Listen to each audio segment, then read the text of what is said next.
Did you know that the first documented slave trade to the American colonies happened more than 400 years ago?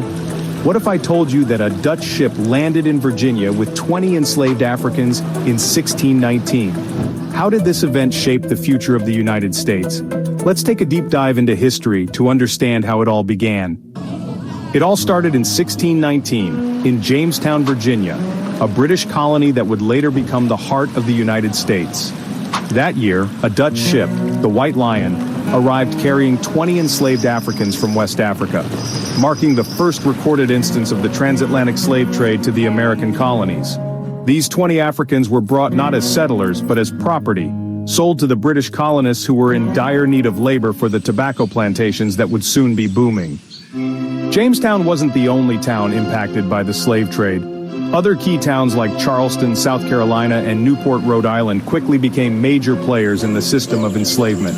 Charleston, for instance, became a central hub for the importation of enslaved Africans. By the 1700s, it was one of the busiest slave trade ports in the South. The old slave mart in Charleston is now a museum dedicated to preserving the history of the slave trade in the city. This building once housed the enslaved Africans before they were auctioned to the highest bidder.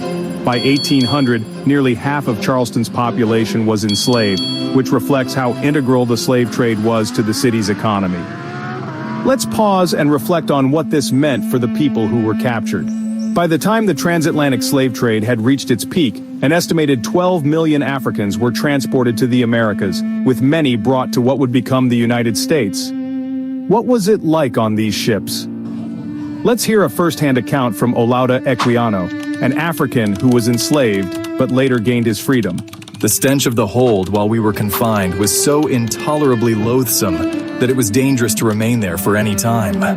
The closeness of the place and the heat of the climate added to the number in the ship, which was so crowded that each had scarcely room to turn. Equiano's vivid account gives us just a glimpse of the horror and inhumanity faced by enslaved Africans during the Middle Passage. But the suffering didn't end once they arrived in the colonies.